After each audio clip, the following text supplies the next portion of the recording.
The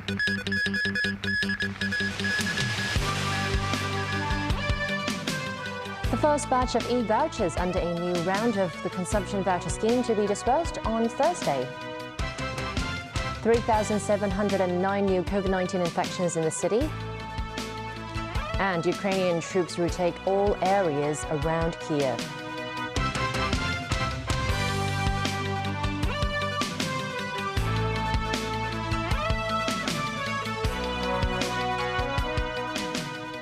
Good evening and welcome to TVB News. On Thursday, eligible residents of the city will receive the first disbursement of electronic vouchers under a new round of the government's consumption voucher scheme. Timothy Lee has more.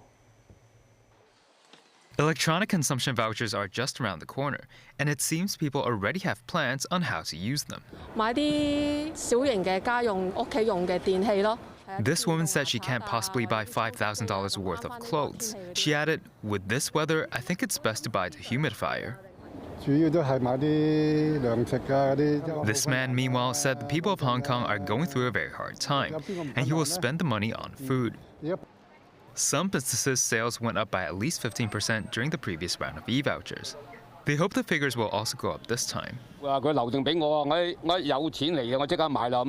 This pharmacy operator said he had stocked up more groceries than normal, as some customers had reserved certain medicine from him and promised they will come once they get the money.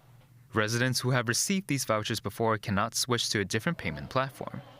Users of Alipay, WeChat Pay Hong Kong, and Tap & Go will receive $5,000 in one go on Thursday, which will be valid until the end of October. Vouchers collected via Octopus will be dispersed in 2 installments. Users must finish spending the first $4,000 by the end of October and collect the remaining $1,000 on November 16th at the latest. Financial Secretary Paul Chan wrote on his blog that due to the pandemic, retail sales dropped by nearly 15% in February, while the jobless rate rose to 4.5%. He hopes the vouchers will offer some support to residents under immense pressure. But by the time the e-vouchers are dispersed, social distancing measures will still be in place. That has caused concern over whether the vouchers would lead to a surge in people going out and about, thus a rebound in infections. So this is not something people have to spend right away. Fighting COVID comes first. We're still asking people to avoid gatherings, avoid going out, so there's no contradiction. Meanwhile, the government is expected to dish out the remaining $5,000 worth of consumption vouchers in the middle of the year. Timothy Lee, TVB News. It's the first day of the nomination period for the 2022 chief executive election, and the city's leader remains evasive when asked if she's seeking re-election. Jackie Lin with more. This city gallery at Edinburgh Place in Central is where hopefuls vying for the SR's top job submit their nomination. Though it's day one of the 2-week nomination period, the gallery is not open as it's a Sunday. Minusing the 2 Sundays and 3 days of public holiday, there are only 9 days for candidates to make submissions. The deadline will be at 5 p.m. on April 14th. And today, Chief Executive Carrie Lam still shies away from directly answering the question about her bid for a second term. At the right time, I will be announcing my personal intention, but at this point in time, it's not the right moment. And radio silence too from most hotly tipped officials or political heavyweights. Lau Siu-kai from the Chinese Association of Hong Kong and Macau Studies says it's likely Beijing is biding its time to scout suitable candidates. He says that's to ensure the newly elected chief executive can work in lockstep with Beijing and secure a majority support from patriotic groups and the election committee. Under the current law, any principal officials except the CE planning to join the race would have to resign first. The basic law also requires them to be nominated by the incumbent CE and seek appointment from Beijing. Alternatively, the CE can recommend that the central government remove the set public office holders for their election bid. Carrie Lam also defended the decision to accept CE hopefuls from the public gathering ban. It is in the overall interest of Hong Kong to make those exemptions. So I hope people will realize that this is a very important occasion for Hong Kong. As the very first chief executive election held under the national security law and Beijing decreed electoral changes, all contenders have to receive 188 nominations from 1,500-strong election committee comprising predominantly pro-establishment members. Jackie Lin, TVB News. Former Chief Executive Leung Chun-ying suggests rebooting the feasibility studies of converting the periphery of country parks to lands for building elderly homes and public hospitals. On his blog, Leung wrote the predicaments hammering both types of facilities under the current outbreak stem from the lack of manpower and space. He hopes the new development projects could allow each senior citizen there to have their own room and toilet. He wrote that it's important the SAR government and members of the judiciary relaunch overseas visits immediately to mend the city's reputation, which has been marred by the anti-extradition saga in 2019 and the latest COVID outbreaks. The city reported 3,709 new COVID infections today, the second day that the tally has remained less than 5,000. Among them, there were 10 imported cases. Another 111 deaths were reported, including 96 patients who died in public hospitals yesterday. The hospital authorities said they have already prescribed the antiviral pills to more than 23,000 patients. They also plan to supply the anti-COVID oral drugs to private practitioners, but these practitioners are not allowed to charge the patients for the prescription. And the priority of the prescription should be given to the high-risk groups, such as senior citizens and pregnant women.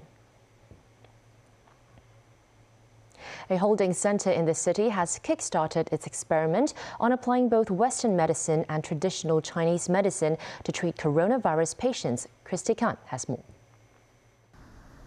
The Kai-Tak Holding Center began a trial on combining Western medicine with traditional Chinese medicine to treat COVID patients. Elderly Commission Chairman Lam Ching-choi, who has been assisting the operation of the holding center, told TVB News that the center has spared 800 beds for admitting patients to carry out the treatment regime. We were trying to compare the effectiveness and efficacy of these two different regimens. But the spirit of the collaboration is that even a patient is taking the antiviral drugs, he or she can also take the herbs. And our Chinese medicine practitioner will assess that patient. And also, I would say 100% of them are suffering from different kind of chronic diseases, which will be also benefited from the traditional Chinese medicine. Lam added some research will be conducted to see the effectiveness of traditional Chinese medicine against COVID. He also said this collaborative treatment experience will benefit the future treatment regime in different sectors, such as the hospitals and the clinics. Meanwhile, Chief Executive Carrie Lam spoke at her daily press briefing that the government will include the use of Chinese medicine into Hong Kong's public health system. But of course, because of historical reasons and the predominance of the Western medicine, so it needs a long time to catch up. And this anti-epidemic fight has actually given us this opportunity to speed up the catching up, to get Hong Kong people more familiar with the Chinese medicine. The chief manager of Hospital Authority, Sarah Ho, also said the authorities will look into ways to incorporate the Chinese medicine experts' advice into the HA's system for treating patients. Christy Khan, TVB News. More than 1.3 million households have received the government's anti-epidemic service bags. The chief executive says disadvantaged families of a bigger size can also get an extra one if needs arise.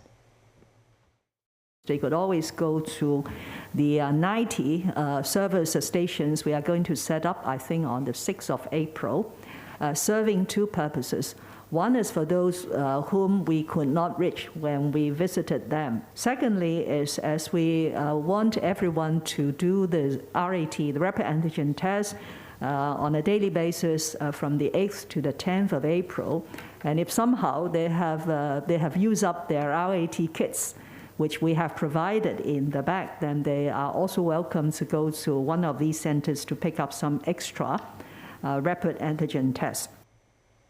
The mainland reported more than 13,000 new COVID cases, marking a daily record high in almost 2 years.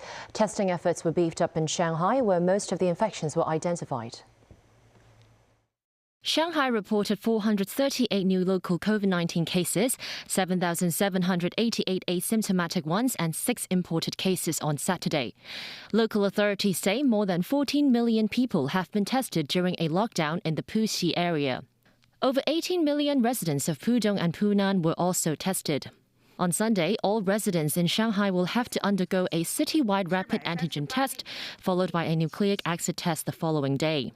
Wu Qianyu, an inspector from Shanghai Municipal Health Commission, said to curb the spread of the virus as soon as possible, the main task is to completely eliminate risk points and cut off the chains of transmission. Shanghai has reported over 50,000 cases in this wave of infections. Yesterday, Vice Premier Sun Chunlan visited local isolation facilities, saying that the city must opt for dynamic zero approach and beef up nucleic testing capabilities. Meanwhile, Jilin province reported another 956 local domestic infections, as well as some 3,500 asymptomatic cases. Possible peace talks between the leaders of Russia and Ukraine are unlikely for now, stalling over the status of Crimea and the Donbass. This as Russian forces continue to get beaten back around Kyiv and as a mass grave was discovered, along with bodies lying in the streets of Bucha. We get details from Matthew Bray and a warning that the images may be disturbing to some viewers. In Bucha, a town neighbouring Irpin and just 37 kilometres from Kyiv, bodies lie scattered in the streets. Ukrainian forces have liberated this place, but at a massive cost to the residents, 300 of whom had been killed or executed during a month-long occupation by the Russian army. And not just people left for dead in the streets, also at an open mass grave in a church ground. The mayor of the town, Anatoly Fedoruk, said that civilians have been executed with hands tied behind their backs. So you can imagine the lawlessness perpetrated here, he added. Many residents recalled brushes with death and cursed the departed Russians. Ukrainian forces are continuing to mop up remaining Russian resistance around Kyiv. Live ordnance was being marked with red rags by Ukrainian forces. Volodymyr Zelensky, in a late-night address, said Russia planned to seize the east and south of the country, and again lamented the fact that Western nations have not provided Kyiv with enough anti-missile systems to combat the Russian Air Force. But he added Ukraine would do everything to repel the Russian military.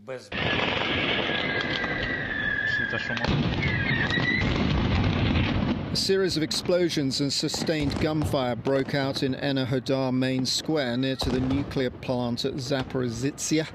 Russians have control of this area, and reports suggest that a rally being held against the invaders was being broken up.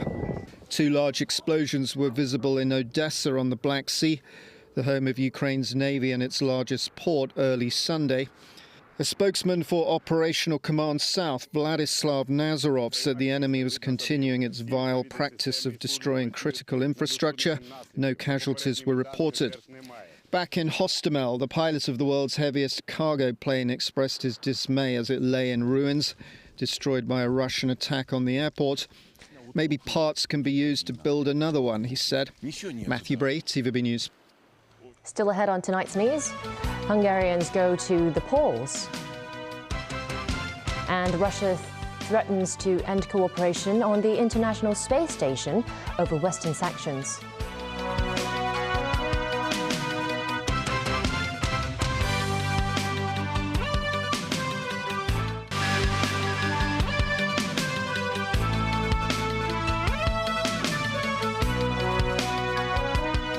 Hungarians are voting in an election that is tilted slightly in favour of nationalist Prime Minister Viktor Orban, but it could be close. The six-party opposition alliance is within striking distance of Orban's Fidesz party in the latest polls. The leader of the opposition, Peter Marki-Zay, has framed the election as a choice between East and West. The alliance claims Orban has turned Hungary towards Russia instead of bringing it closer to the European Union. Orban has portrayed himself as a defender of Hungarian interests by rejecting EU sanctions on Russian oil and gas. But he did not veto them and has allowed NATO troops to be stationed in Hungary. French President Emmanuel Macron has held his only rally before the first round of the presidential election, where he tried to boost his lackluster campaign. Macron finds himself on the defensive as far-right leader Marine Le Pen is staging a revival in the polls. He tried to appeal to supporters by warning them that a Brexit-style election upset could happen in France. Although he is projected to win a second mandate, he has lost appeal among centre-left voters. His manifesto has also turned voters off, as it includes measures such as raising the state pension age to 65. The first round of voting is on April 10th. If no one wins a majority, the top two candidates will take part in a runoff on April 24th. A memorial was held in Argentina commemorating the troops who fell in the Falkland Islands War 40 years ago during a failed attempt to reclaim them from Britain. President Alberto Fernandez reiterated Argentina's claim to the islands, using the Spanish term the Malvinas for the South Atlantic archipelago. During the ceremony, he awarded medals to 15 combat veterans. Britain and Argentina had been in long-standing negotiations over the status of the islands when Argentina's military dictatorship launched an invasion in April of 1982. Britain rallied in defense and recaptured the islands, prompting the military regime to relinquish power a year later. The conflict took the lives of 649 Argentines and 255 British soldiers. The future of the International Space Station is hanging in the balance. This after the US, EU and Canadian space agencies missed a deadline to meet Russian demands for lifting sanctions on Russian enterprises and hardware. This report from NBC News. A shining symbol of U.S.-Russia cooperation, the International Space Station has orbited the Earth for 23 years. Tonight, how much longer is in doubt, after the head of Russia's space program linked the project's future to the West's sanctions over the invasion of Ukraine. Dmitry Rogozin posting on social media, "I believe that the restoration of normal relations between ISS partners and other joint project partners will be possible only in the case of full and unconditional lifting of these illegal sanctions." Scott Kelly was a three-time commander of the space station. Are you surprised by these comments? I've been aware of Dmitry Rogozin's comments for years. And he often is full of hollow threats and bluster. Rogozin, a close ally of Russian President Vladimir Putin, with a reputation for outrageous comments, recently saying he'd let the space station fall to Earth, asking who would save it. Elon Musk immediately had a one-word answer: SpaceX. His rocket has taken American astronauts to and from the space station. This new threat comes just days after NASA astronaut Mark Vande Hei returned on a Russian spacecraft. Now there are 3 Americans, 3 Russians, and a German on board. Crew members can always leave, but the space station, this investment that we've made, billions and billions of dollars. Investments made by the U.S., Russia, Canada, Japan, and the European Space Agency, including the UK. A high-flying symbol of progress that could be brought down by problems on Earth. And that's the news. Thanks for watching.